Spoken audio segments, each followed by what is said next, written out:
The leader of the crew that stole nearly 500 catalytic converters across New England, including some right here in Western Massachusetts, sentenced in court yesterday.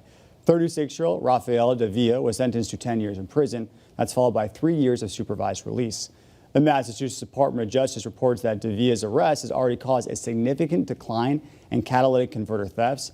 Davila was ordered to pay $157,000 in restitution and complete 75 hours of community service.